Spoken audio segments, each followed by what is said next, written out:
Hello, my friends. I just finished reading The Haunting of Hill House by Shirley Jackson. And wow, okay. So, first glance, this book is not the same as the movie at all. It doesn't capture the characters, it doesn't capture the plots. Everything is just so much more different. Now, there are specific things that I liked about the movie versus about the book, and vice versa, but we'll get into that in a second. But yeah, it was significantly different, and I honestly don't know what to think about it right now. So, drum roll, let's get into it.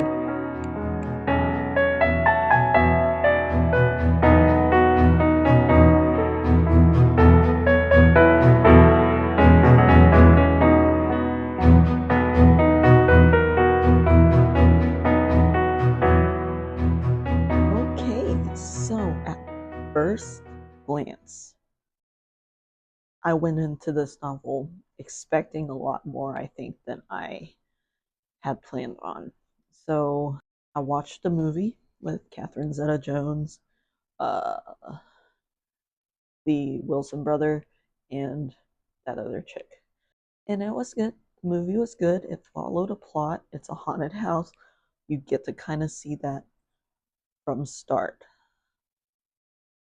With the book, nothing remotely strange happens until the last 100 pages.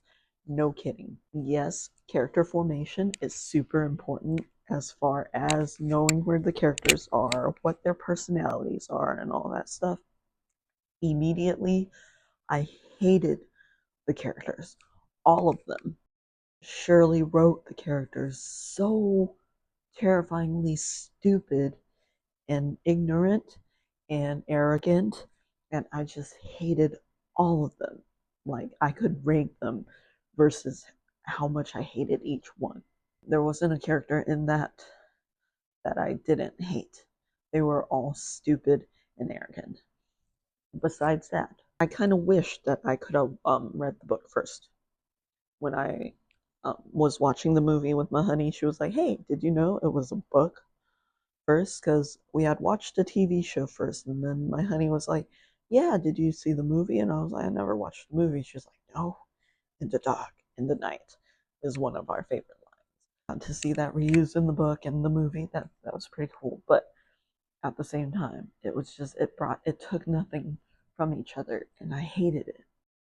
The setup for the book is so incredibly, dreadfully slow. Miss Shirley Jackson took her time setting up every single part of the story that I feel like that she forgot a plot line.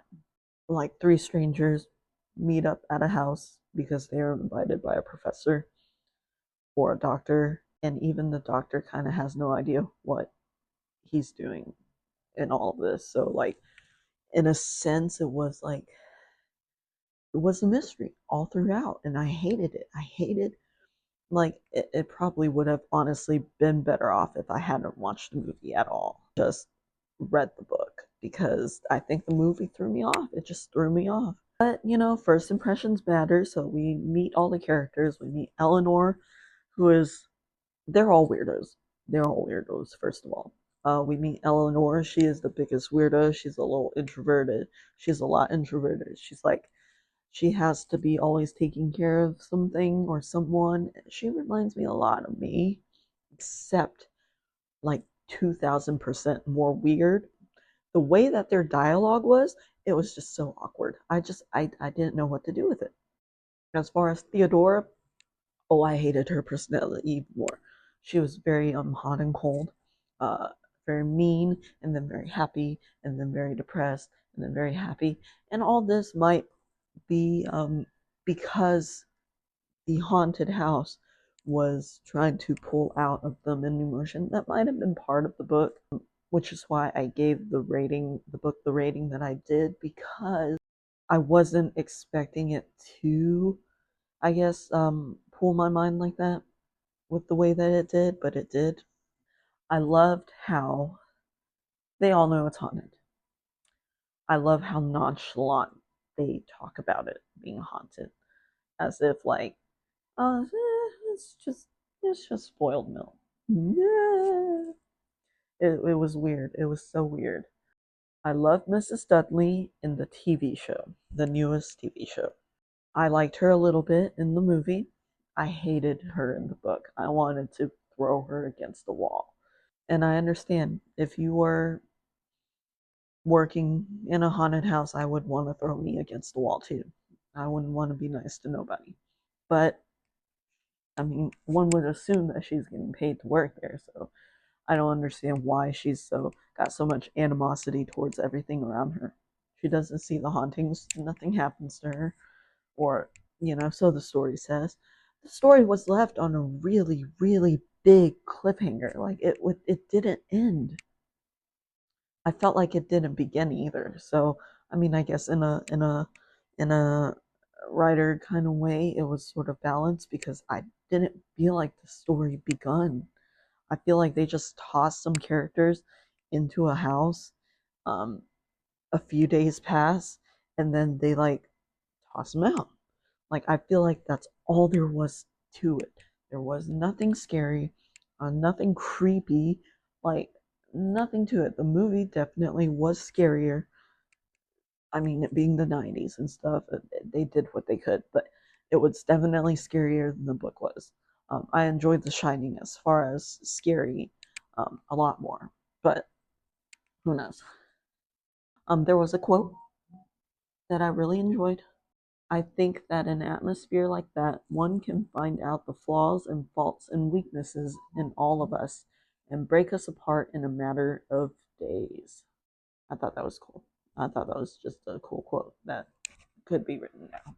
But yeah, I feel like it's a lot deeper than we think it is.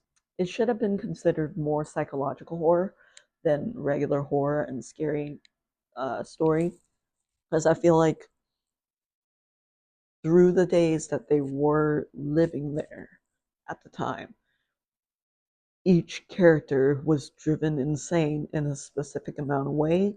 It just wasn't clarified or wasn't just like a big display of something. Um, it was just a little tiny, like, hey, he's crazy too, and she's also crazy, but I'm not going to tell you how they were crazy. I'm just going to make them do normal things, and then you have to kind of figure it out for yourself. Which is why I gave this novel a 3 out of 5 stars. I was going to give it a 2 out of 5, but towards the end of it, I understood what the writer was trying to portray. Um, I don't know if it has a sequel or not because, like I said, it left on a super cliffhanger, and I couldn't, like, I put it down like pretty angrily. I was super angry at it. I would be interested in reading a sequel if there was, but this one just left me so confused, questioning, and just it was a lot of psychological horror, but it wasn't complete. It didn't complete the story for me, and that disappointed me a lot. So, with that, my friends, have y'all read the book? Have y'all watched the movie? Did y'all do both? If you did, tell me what you think below. I would love to know your opinions, what you rated it, why you rated it that. I would like to I would like to know, just because so that in case our opinions do clash, I can learn why and how you thought about it and maybe analyze it in a different way. But that is my opinion on The Haunting of Hill House by Shirley Jackson. It was definitely disappointing, but it did get a 3 out of 5 stars. It was, psychologically horrific and whatnot. Yeah. But yeah, that's about all I got for y'all. Like, subscribe, share. I will leave my Discord down below in the description. Um, right now it's just me in the Discord, but if you would like to talk about books and help me kind of build up my Discord, you're more than welcome to join me and say what's up, and we can talk about books and we can make a book club together and whatnot. And who's it? And hopefully, if I get more followers, I can start doing live book clubs and stuff like that, and live reads and stuff like that. So we'll see. But until then, all the buttons below. Comment with me, chat with me. I do try to check this every now and again. But thank you so much for joining me on CJ Reads Books. Um, if you like this review, like I said, like, share, subscribe, all those buttons down below. And I'll see you during the next one.